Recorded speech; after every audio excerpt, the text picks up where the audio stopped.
Ang dami talagang nagagawa ng social media sa ating buhay.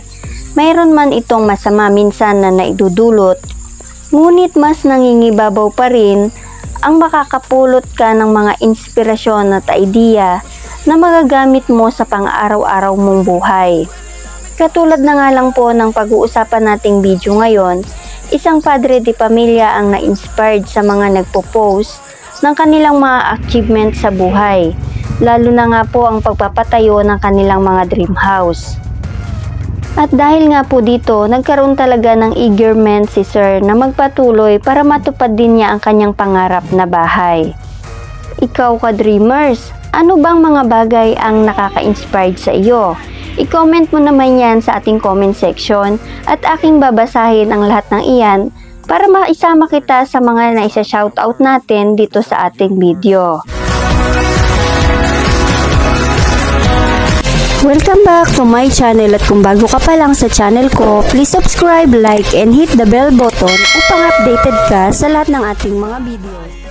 At bago nga po tayo magsimula sa lahat ng detalye ng bahay, ipakilala ko po muna sa inyo ang owner nito. Ito nga po pala si Sir Elmerez Sato at siya nga po ay isang mini vendor. Ang bahay pong ito ay located sa Banyo, Kalindangan, Carcar City, Cebu Province. At ito nga po ay may sukat na 12 by 16 feet. At kung gusto naman po nating i-convert ito into meter, ay meron po itong 4 by 5 meter. At ito naman ay may kabuuan na 20 square meter. Sa lahat talaga ng pagpapagawa ng bahay mga ka-dreamers ay may kanya-kanyang kwento ito. Lalong-lalo na nga po dito sa owner ng bahay. Dati ay nangangarap lang siya makapagpatayo ng kanyang sariling dream house. Ngunit ito na nga at unti-unti nang natutupad ang kanyang pangarap.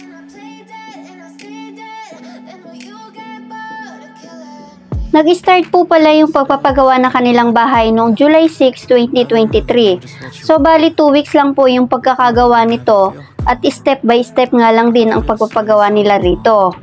Ganyan naman talaga mga ka-dreamers, wala naman talaga sa tagal o bilis na matatapos yung bahay natin. Ang mahalaga ay meron tayong nauumpisahan dahil ito nga mga ka-dreamers yung nagiging inspirasyon natin na lalong magpakasipag sa pagtatrabaho. And ito nga po pala yung dalawang anak ni Sir na talagang pinaglaanan niya ng kanyang mga pagod at hirap sa buhay. At ito rin po yung isa sa pinaka main reason niya kung bakit ba siya nagsipag at makapagpatayo ng sarili nilang bahay. At sabi nga ni Sir ay para ito talaga sa kanyang mga anak. Kaya shoutout po dito sa dalawang maku-cute na mga bata na ito. Napakaswerte ninyo dahil napaka-responsable ng inyong ama. So bali mga ka-dreamers, ang bahay na ito ay merong 20 square meter at ito naman ay may 2 kwarto. Ang bahay po palang ito ay elevated. Kung makikita naman po natin mga ka-dreamers na talaga nagpatambak si Sir para naman medyo pumantay yung kanilang lupa. Dahil kung mapapansin natin mga ka-dreamers na naka-slide po yung lupa na kanilang pinagtirikan ng bahay. Itong owner po pala ng bahay mga ka-dreamers ay napakalaki po ng kanilang natipid. Dahil lang kanilang buhangin na ginamit dito ay kumuha lang po sila sa malapit na ilog sa kanilang lugar. At nagdagdag na lang po si Sir dito ng 1/2 load ng 4x4. So nagkakahalaga po ng 2,450 ang kanyang nabayaran. Sa simento naman mga ka-dreamers ay nakagamit po sila ng 18 na sako. At ito po ay nagkakahalaga ng 227 pesos per sacks. So ang total cost po na nagastos nila dito sa kanilang mga simento ay 4,000 pesos. So dito naman po sa kanilang mga hollow blocks, nakagamit naman sila dito ng 1,200 pieces. Nagkakahalaga ng isang piraso ay 19 pesos. So ito po ay umabot ng 9,500 pesos sa kanilang hollow blocks na 500 pieces. Ang nag-manage pala dito mga ka-dreamers ang mismong tatay ni Sir. Sa floor plan pala mga ka-dreamers, ang tatay po ni Sir ang gumawa dito.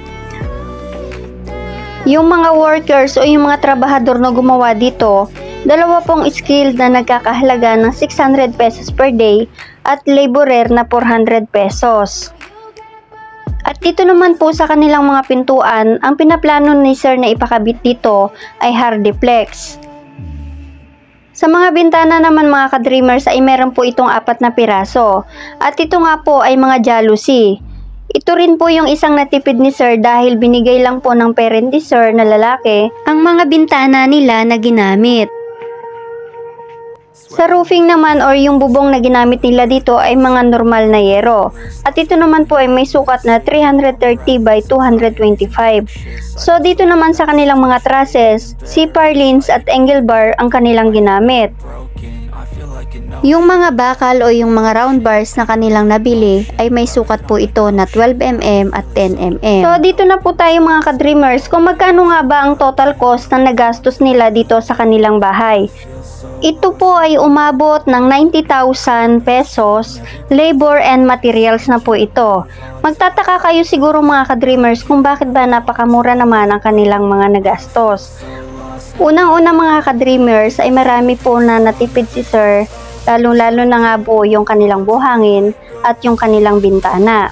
Dahil mga libre nga po ito. Second po ay hindi naman po ito totally pang natatapos. So ito ay madadagdagan pa ang kanilang magagastos at ito ay ating ipifeature sa ating part 2. So hanggang dito na lang po muna mga ka-dreamers at naway nagkaroon na naman po tayo ng inspirasyon at mga idea at design ng bahay na pwede po nating magamit kung tayo man po ay magpapagawa na rin ng bahay balang araw.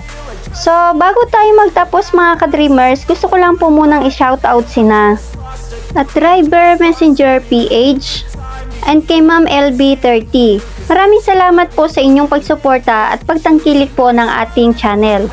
Ka-dreamers, kung gusto mo rin pong mai-shoutout, pag-comment ka dyan po sa comment section at i-shoutout kita sa ating susunod na videos. Keep safe and God bless mga ka-dreamers.